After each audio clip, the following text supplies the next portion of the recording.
The Child of the River and the Lion. My grandmother told me this story on a night the moon looked too big and too bright for comfort. She said it wasn't a tale made for children, but one that the forest itself remembers. It's the story of a woman who lived on an island, and the child she left behind. The woman on the island. Long ago, before the villages had generators and radios, there was an island far inside the wild forest, surrounded by a deep red river that few dared to cross.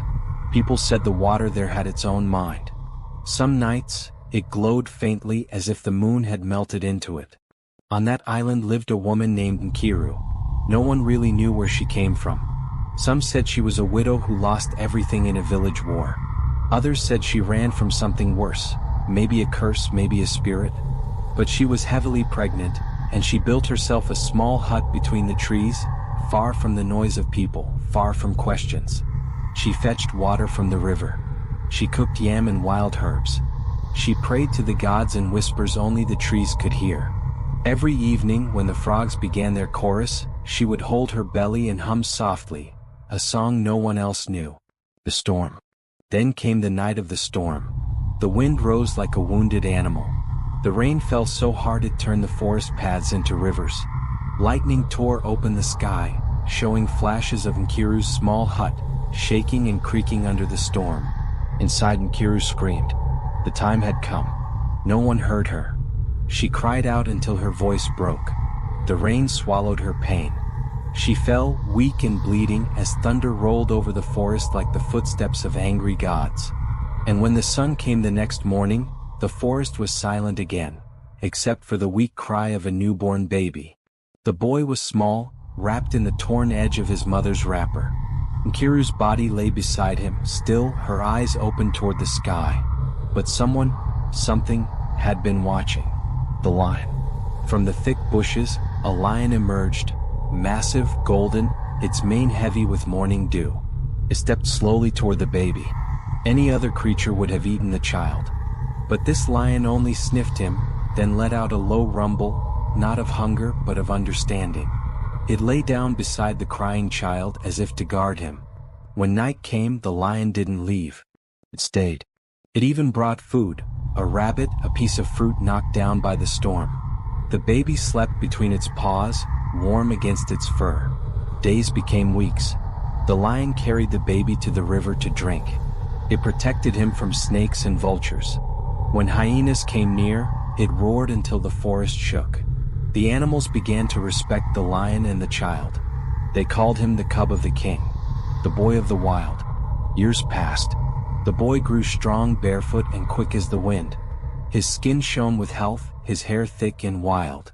He learned the sounds of every bird, the meaning of every roar. The lion, now older, watched him with proud eyes. It was more than a guardian. It was his father, his teacher, his only family.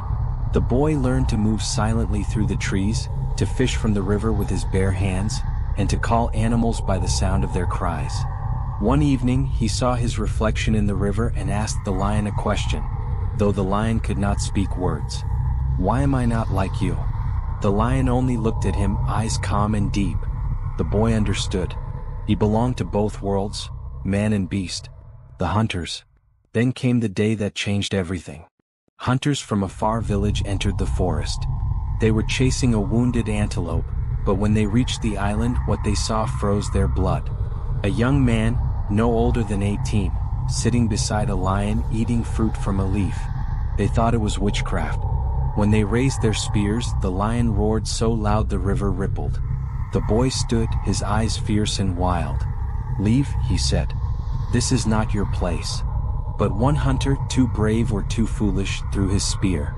The lion leapt, faster than lightning, and the spear missed the boy, grazing his shoulder instead. The hunters ran, dropping their weapons.